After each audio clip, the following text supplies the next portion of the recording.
प्रिय विद्यार्थियों, नमस्कार। आज का जो हमारा विषय है वह है एड्स। तो आपको आज हम एड्स के बारे में बताएंगे कि एड्स क्या है, कौन सी बीमारी है और इसके क्या क्या घातक बीमारी होती है। एड्स के बारे में आपने काफ़ी दिनों से सुना होगा कि एड्स एक खतरनाक बीमारी है। तो इसका बचाव कैसे किया जाता है, तो इसके बारे में हम आपको बताते हैं। एड्स आज के युग की नवीनतम एवं सर्वाधिक खतरनाक बीमारी है। यह एक छुपी महाबीमारी है जिसका पता कुछ पिछले वर्षों से लगाया जाए, जिसका अभी तक पूरी तरह से इलाज नहीं ढूंढा जा सका। एड्स का पहला प्रकरण सन 1959 में अमेरिका में एक पुरुष को मिला। 60 में पश्चिम आदि समाजों जैसे अमेरिका, फ्रांस, बेल्जियम इस रोग के संकेत पाए गए। आज पूरे विश्व में इस बीमारी की चर्चा हो रही है और वैज्ञानिक इस बीमारी के बारे में फैली भ्रांतियों, कारणों, निदान उपचार को ढूंढने में लगे हुए हैं। आज की स्थिति है कि इस रोग से ग्रसित व्यक्ति अधिक समय तक जीवित नहीं रह सकता है। यह एक संक्रमण रोग है जो जन स्वास्थ्य के लिए एक बहुत बड़ी समस्या है। इस रोग से अनेक देशों की आर्थिक एवं सामाजिक संरचना को प्रभावित किया है। इस रोग के कारणों से बचाव के बारे में जानना प्रत्येक व्यक्ति का कर्तव्य बनता है। साथ ही हम इसके बारे में फैली भ्रांतियों के दूर किए जाने को अनावश्यक कारण है। एड्स क्या है, इसका पूरा नाम क्या है? एड्स ए से एक्वायर्ड, जिसका इंग्लिश है, हिंदी अर्थ है उपार्जित। आई इम्यूनो, इम्यूनो का अर्थ है प्रतिरक्षक। डी से बनता है डेफिशिएंसी, जिसका अर्थ होता है हिंदी में अभाव। और एस सिंड्रोम, सिंड्रोम का संलक्षण। इस प्रकार से इस बीमारी का पूरा नाम एक्वायर्ड इम्यूनो डेफिशिएंसी सिंड्रोम। ये रोग एक विषाणु वायरल से होता है। इसका नाम ह्यूमन इम्यूनो डेफिशिएंसी वायरल है,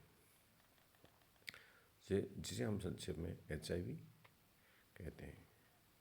एक्वायर्ड का तात्पर्य है प्राप्त की गई, जिससे स्पष्ट है कि एड्स की बीमारी दूसरे रोगियों से प्राप्त की गई बीमारी न कि ये यकृत होने वाली है। ये बीमारी HIV नामक विषाणु के प्रकोप से फैलती है। पूर्व में अलग अलग जगह में इस विषाणु वायरल को अलग नाम दिया गया है।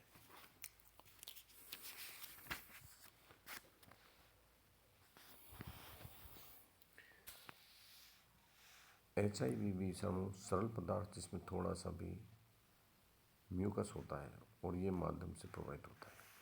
जब किसी माध्यम से ये HIV विषाणु हमारे शरीर में पहुंच जाते हैं तो ये हमारे शरीर में रोग से लड़ने वाली T कोशिकाओं अर्थात असक्रिय तंत्र एवं मस्तिष्क की कोशिकाओं को धीरे धीरे प्रभावित करते हैं और उन्हें नष्ट करते रहते हैं। तो संक्रमण के लगभग 12 सप्ताह बाद भी रक्त की जांच में यह ज्ञात होता है कि ये विषाणु शरीर में प्रवेश कर चुका है।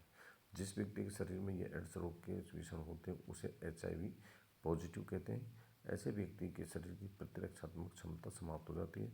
कुछ वर्षों बाद की स्थिति ये हो जाती है कि शरीर आम लोगों के कीटाणुओं के अपना बचाव नहीं कर पाता है। तरह तरह के संक्रमण तथा कैंसर जैसे रोगों से वह ग्रसित होने लगता है। इस अवस्था को ही हम एड्स कहते हैं। इस रोग को हम इस प्रकार से भी समझा सकते हैं कि जिस प्रकार से किसी देश का सैन्य बल समाप्त होने पर वह देश कमज़ोर हो जाता है और कोई भी बाह्य शक्ति उस पर आक्रमण कर उस पर विजय पा सकती है अथवा उसे नष्ट कर सकती है, ठीक उसी प्रकार से HIV विषाणु द्वारा शरीर की प्रतिरक्षात्मक क्षमता नष्ट कर दी जाने में प्रत्येक छोटी छोटी बीमारियों के विषाणु एवं कीटाणु शरीर में प्रवेश कर उस पर अपना आधिपत्य जमाने लगते हैं और व्यक्ति एक साथ कई रोगों से ग्रसित हो जाता है। अंत में उसकी मृत्यु हो जाती है। एड्स की उत्पत्ति का सिद्धांत।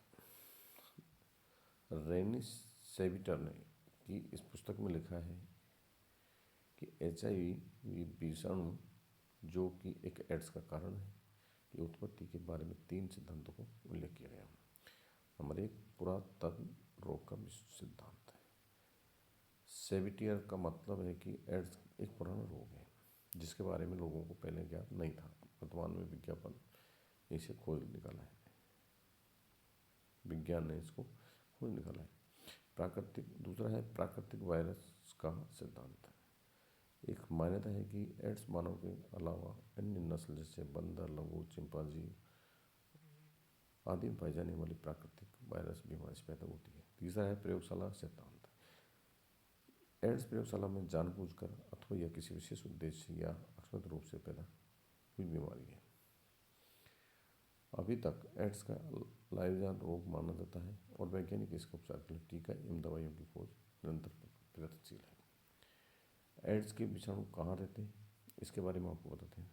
तो एड्स के विषाणु रोगी के वीर्य में, रोगी के रक्त में, रोगी द्वारा प्रयुक्त की गई सिरिंज या सुई में या रोगी के अंग प्रत्यंग में। इसके लक्षण कैसे पता चलता है? तो इसके लक्षण है 1 माह से अधिक समय तक खांसी का बना रहना, शरीर में खुजली होना, पूरे शरीर पर घाव हो जाना, सारे शरीर फुंसियाँ हो जाना, मुंह और गले में खराश रहना, 2 या 3 महीने में ज़्यादा 1 या 2 जगह ग्रंथियों में, पेट में, निचले हिस्से में छोड़कर सूजन बनी रहती है। और शरीर के लक्षण, शरीर के वजन 10% से अधिक घट जाता है, 1 महीने से अधिक दिन में बुखार बनने लगता है, 1 महीने से अधिक दिन तक दस्त बने रहना और भारी थकान का निरंतर बने रहना। इस तरह के इसके लक्षण हैं। ये फैलता कैसे है इसके बारे में देखो। एड्स एक संक्रमण रोग है। अतः संक्रमण की इसके फैलाव का प्रमुख कारण एड्स का फैलाव निम्न इस प्रकार से है। HIV संक्रमित रोगी के साथ संभोग करने से है।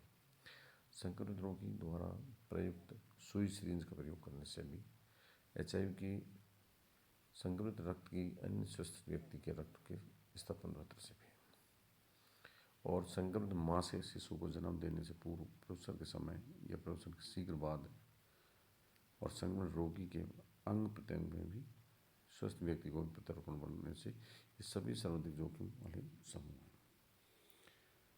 HIV के संक्रमित रोगी के साथ यौन संबंध। मानव एड्स बीमारी का सर्वाधिक प्रसार वीर्य के माध्यम से होता है। एड्स के विषाणु के मानव के गुप्तांगों के छुपने एवं सुरक्षित रहने का अच्छा अवसर मिलता है।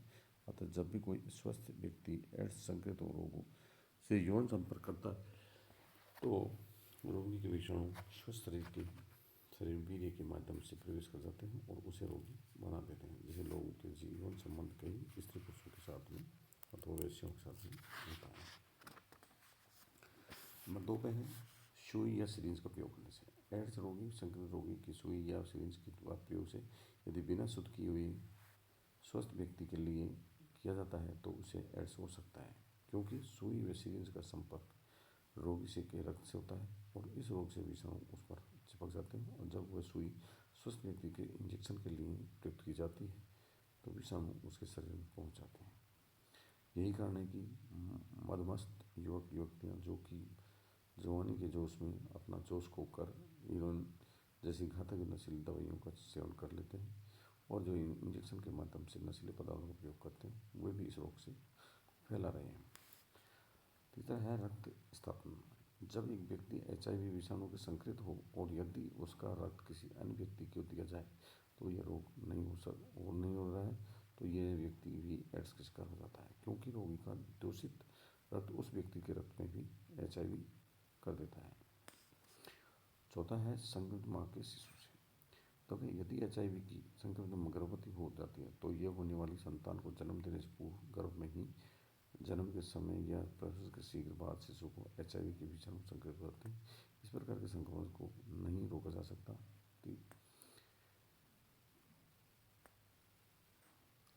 पांचवा है अंग प्रत्यारोपण। यदि किसी व्यक्ति को एड्स रोग है और यह HIV पॉजिटिव है तो उसके शरीर का कोई भी अंग जैसे गुर्दा, आँख, कोई अन्य जरूरतमंद व्यक्ति को प्रत्यारोपित किया जाता है तो उस व्यक्ति को भी एड्स फैलने का पूरी संभावना रहती है। छठा है समलैंगिकता में फंसे हुए। जब व्यक्ति के यौन संबंध रखता है वे भी एड्स के रोग के शिकार हो जाते हैं। जेल, सुधार गृहवास, छात्रावास आदि में रहने वाले व्यक्तियों में से भी कोई यदि एड्स का शिकार है तो उसके साथ में यौन संबंध करने वाला दूसरा व्यक्ति भी एड्स का शिकार हो जाता है। नाई के उस्तरे या कर्णछेदन यंत्रों से यदि नाई द्वारा ब्लेड उस्तरा यदि HIV के दूषित है तो उसे दाढ़ी बनाते समय या बाल साफ करते समय, नाक, कान छेद करने के तार, औजार, शरीर पर नाम, बैल बूटे बनाने के अतिरिक्त यंत्र भी आती है दूषित है तो उसे एड्स फैलने का भी संभावना रहती है। गौर वैज्ञानिक प्रयोगशाला, देखो रोग वैज्ञानिक प्रयोगशालाओं में प्रयोग हेतु रक्त दिया जाता है। यदि ये रक्त HIV से दूषित है और किसी जरूरतमंद को बिना परीक्षण के दे दिया जाता है तो भी एड्स फैल सकता है। एड्स रोग फैलने का किन लोगों में ज़्यादा खतरा रहता है?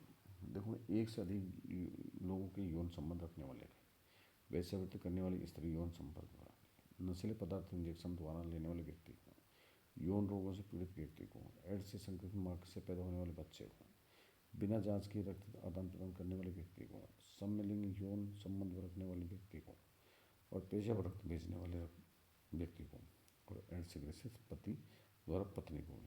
इस प्रकार से रोग एड्स फैलता रहता है। एड्स इन स्थिति में कभी नहीं फैलता, जैसे एड्स के रोगी के साथ मिलाने से एड्स नहीं होता है, चुम्बन लेने से कोई एड्स नहीं फैलता है, खांसी या छींक से भी एड्स नहीं होता है और सर्वाधिक शौचालय में उपयोग या भी एड्स नहीं फैलता है। ऐसी किसी भी व्यक्ति से जिसे एड्स है उसके पड़ोस में रहने से भी उसके कभी एड्स नहीं होता है। एड्स के रोगी के साथ बैठकर खाने पीने से उसके द्वारा नहीं फैलता है।